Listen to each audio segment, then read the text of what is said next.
Up next, we have Darla Mills, who is the Urban and Community Forestry Program Analyst for CAL FIRE. She actually used to be the Regional Urban Forester for San Joaquin Valley. So, a wonderful person to have here talking to us. It was supposed to be Guy Anderson, who is now the current urban regional forester, but he's at a fire, and I was at a fire till Sunday, so we're all trying to cover everybody because it's kind of busy out there right now for us. Where's the clicker? Right? Right here. Okay. I'm going to just talk about the the funding opportunities available right now. As Modesto and Patterson have both said, we just finished a cycle for the 2014-2015 year, and that was from AB32 of the Greenhouse Gas Reduction Fund, also known as GGRF. And these are all of the projects or the categories that CAL FIRE received funding for. For the California Forest Improvement Program, the Forest Legacy, Reforestation, Fuels Grant Reduction, which a lot of the fire state councils that live in high wildland, the WUI, Wildland Urban Interface Areas, have applied for. State demonstration, state forests, I think CAL FIRE has 7 or 11 state forests, I don't recall how many. Programmatic Timberland Environmental Impact Report grants, and then the urban and community forestry grants, which are the ones that I am specifically going to talk about today. Green Trees for the Golden State, which is our tree planting grant, Green Innovations, Woods in the Neighborhood, Urban Forest Management Activities, Urban Wood and Biomass Utilization in Modesto, please, with your guys' new grant and stuff. And I want you guys to take a look at that one. Take a look at the RFP and see if you can't come up with a project or something, because with what you're doing right now, with the new, with establishing your nursery and stuff, I see that you guys could fit into that category. So take a look and see if you can't find a project that fits into that. And we're very excited that Modesto's back in the game. We're very excited. When we read your guys' grant, we all reviewed it. We're very excited to see you back in the game. So Public Resources Code 4799.09 is the Urban Forestry Act, which gives CAL FIRE its ability and its authority to grant funds and be in the urban forestry realm. And even though our moniker is CAL FIRE, we are still the California Department of Forestry and Fire Protection.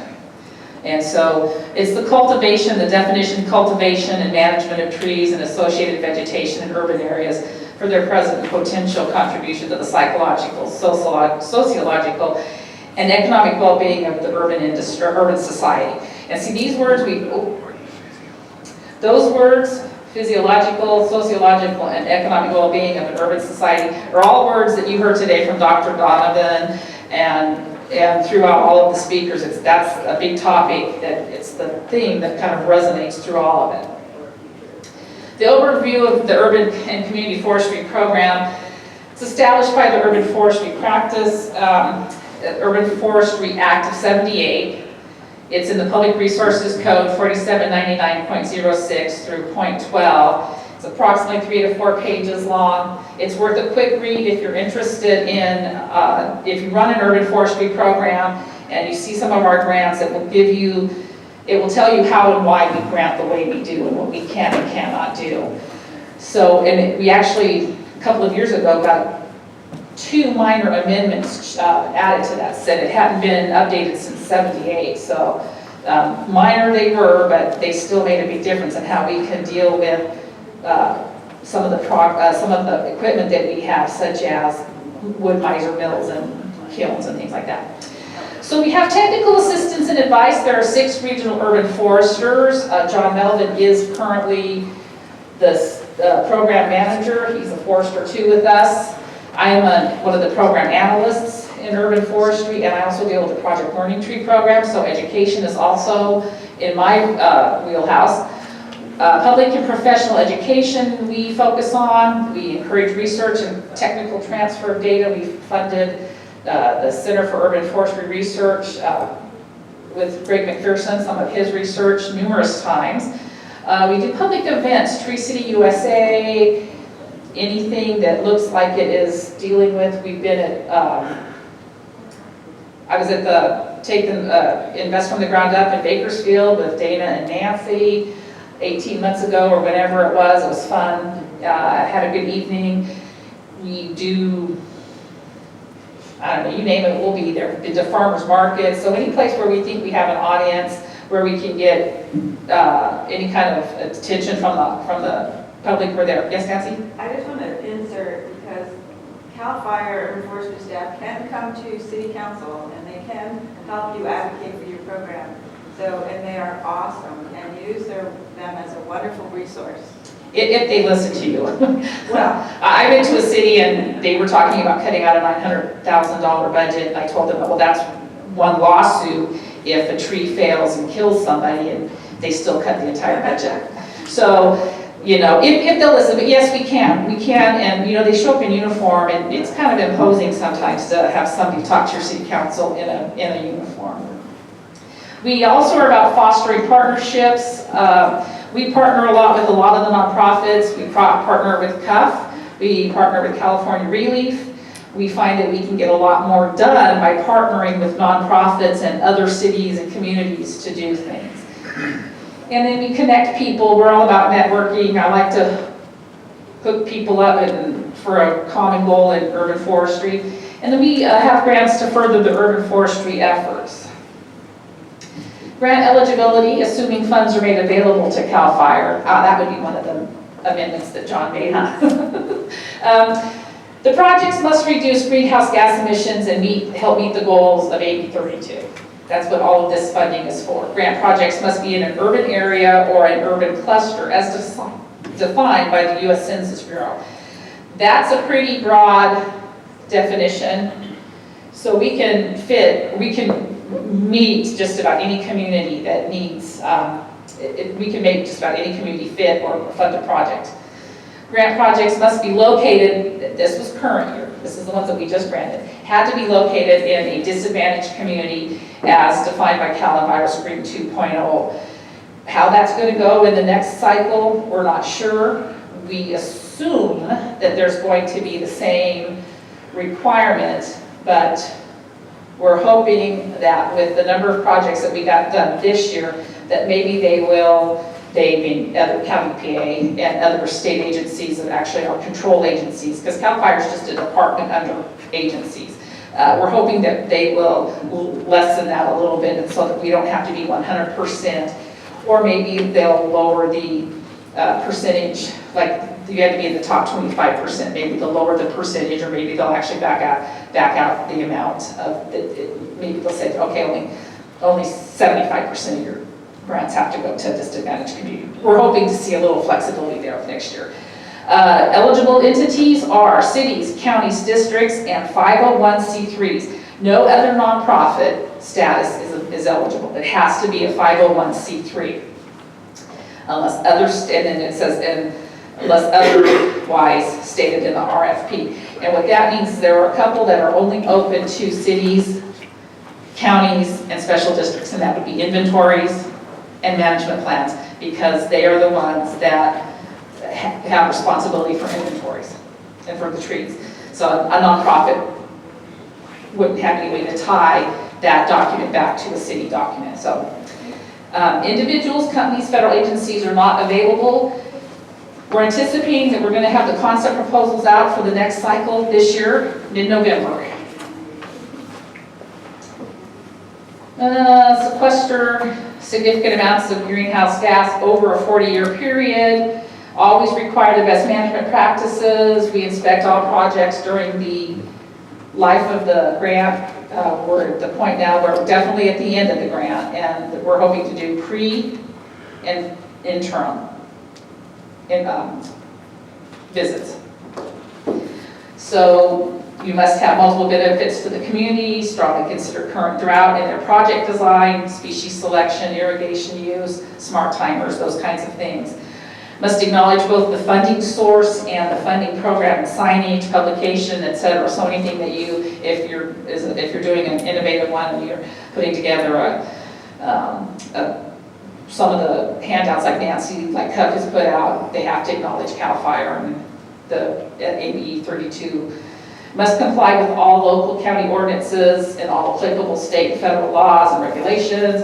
There's a 25% match required, can be reduced or waived per the Public Resources Code if some criteria are met, and all projects must be completed by December 31st, 2020. So we're now no longer tied to like a 3-year, by the time we got the grants awarded, it ended up being a 2-year project. We're now in a 5-year cycle. Disadvantaged communities have to be determined using the Cal EnviroScreen 2.0. Air Resources Board has provided guidance on determining the carbon calculator, and in disadvantaged communities, you can go there to that particular link and it will help you with that.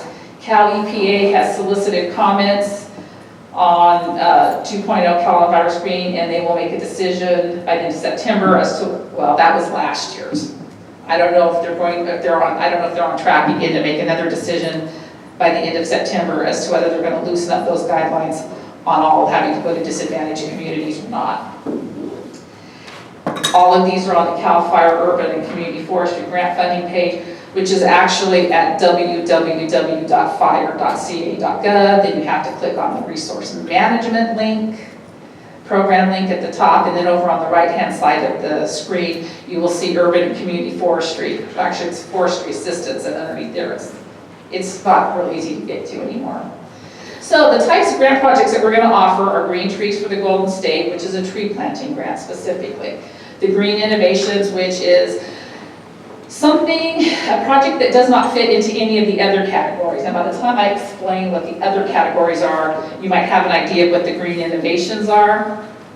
So it's kind of a nebulous kind of topic, kind of a category. So we're going to jump right into these. Woods in the neighborhood, urban forest management activities, urban wood, and biomass utilization. Green Trees is a tree planting grant.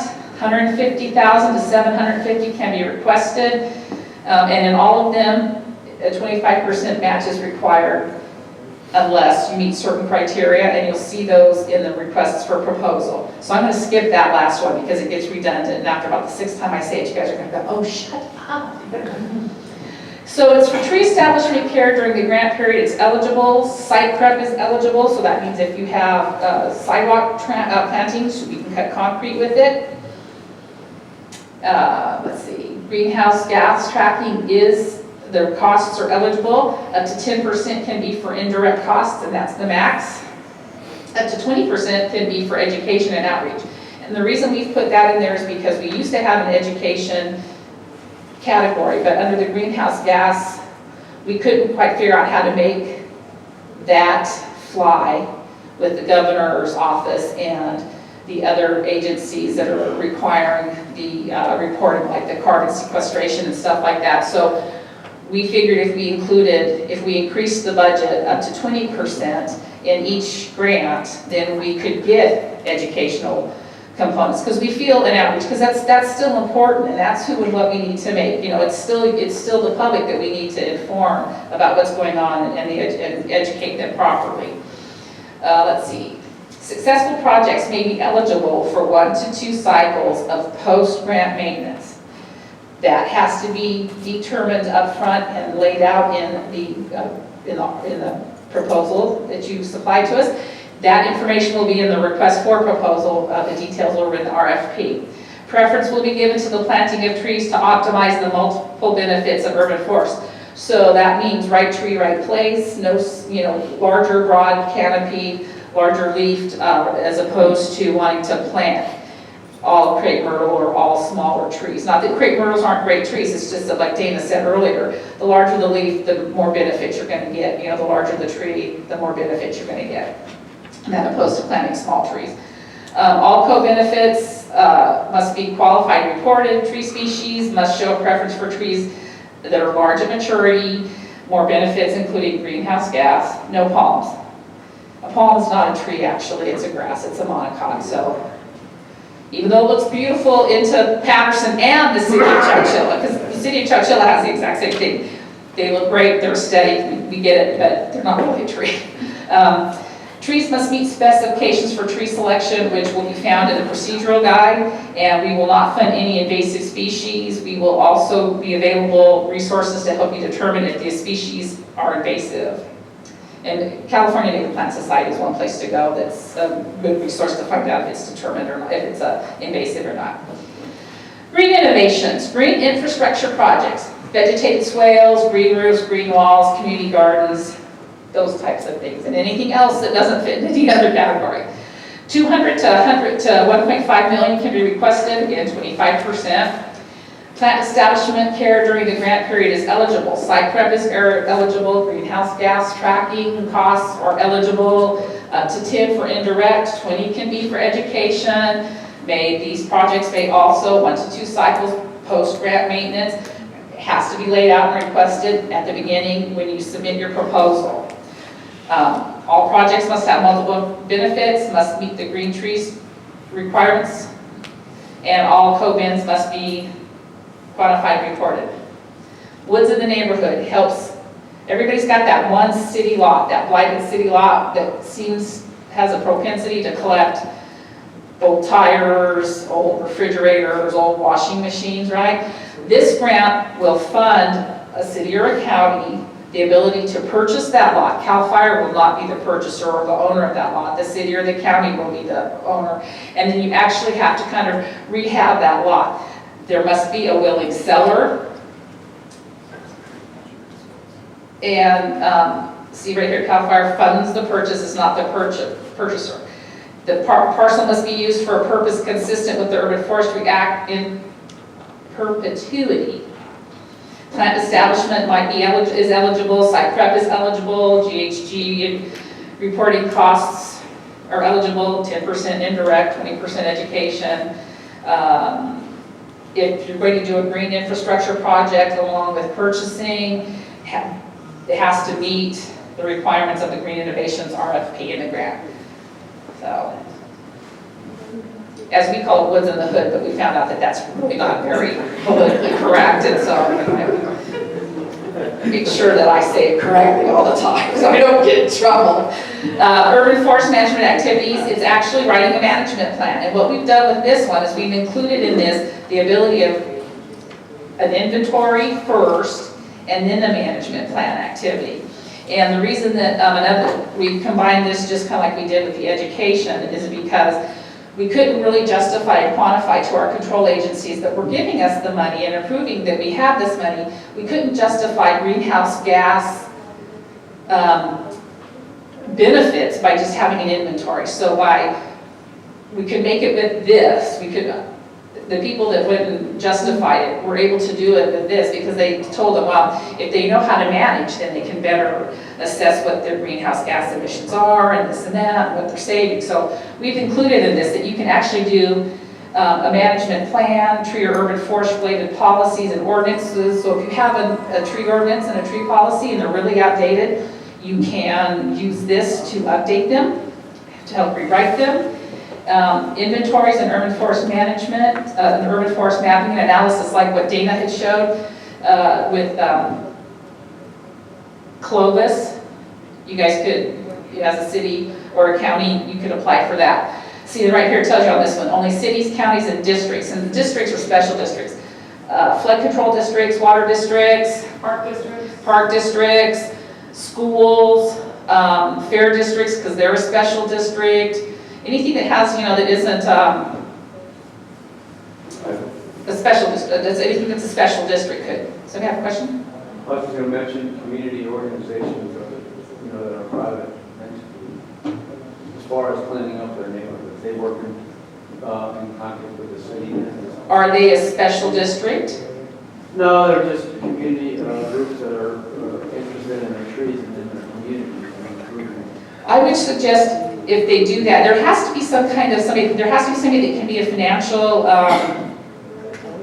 it has to be a fiscal agent. So if it was a community, I would recommend them to go to if they were interested in something like this, they would have to deal with their city to do it. But anything else that is open, I would refer them to a nonprofit, like if they want to do a tree planting or something like that. This isn't really a community cleanup, neither was the other one. This is more along how they're going to know what their urban forest resource is and how they're going to manage it currently and long-term, and know how many species, what their species diversity is, and the numbers of each species. That's more what this is developed for. The management plan must be funded, the management plan must be 40 to 50-year document with provisions for periodic review. All the same again, GHG, eligible for costs, indirect costs up to 10-20%.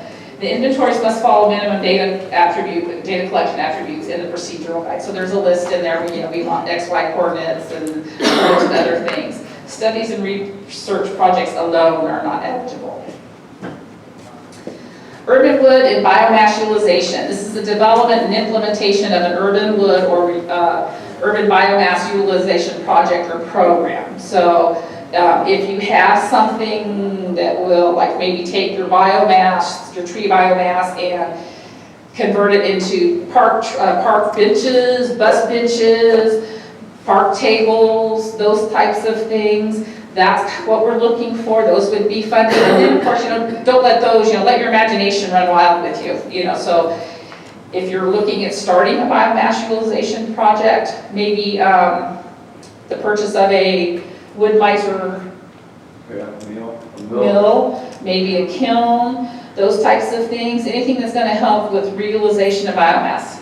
Modesto. 150,000 to 500,000 can be requested. Matches 25 can be waived.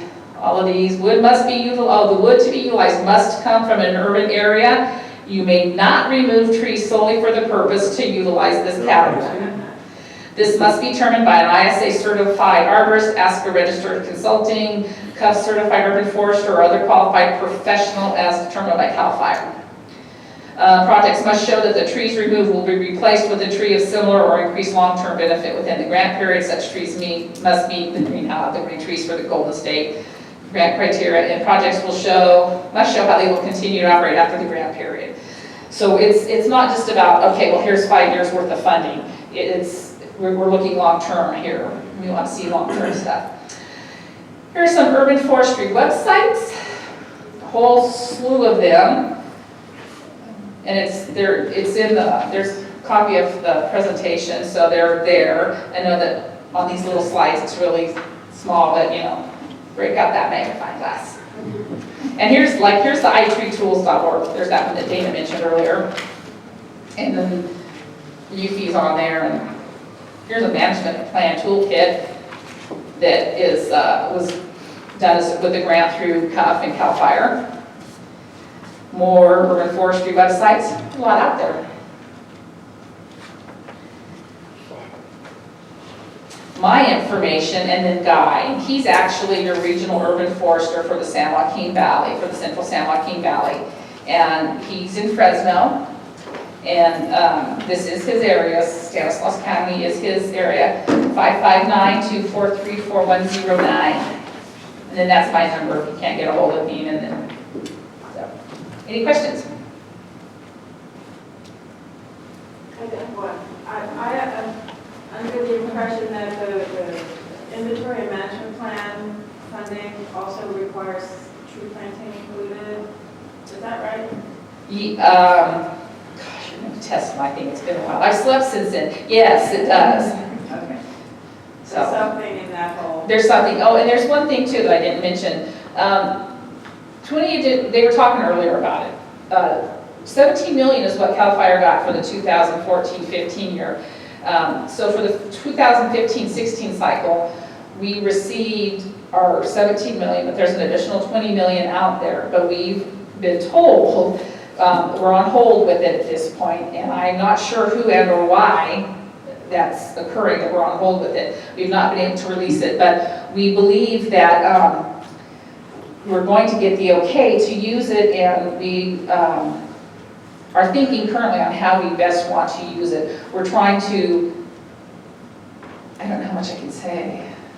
You can tell us. Yeah. We won't tell anybody. Yeah, we won't tell anybody. It's a legislative issue right It is a legislative issue right now, and we've actually put some things into them to ask them if we're able to loosen up some of our granting requirements and criteria. So you're saying that the same 17 threshold for last year's grant cycle will be available for 15, 16 plus additional, or? Correct. We're just not sure about when and how that additional 20, but yes. And mid-November for the concept proposal to be submitted, or the? Yes. Okay. Should be the concept proposal first, and then we'll do that whole big review, and then we'll let you guys know again, and then you go through that whole proposal, the real application process again. Thank you. Thank you.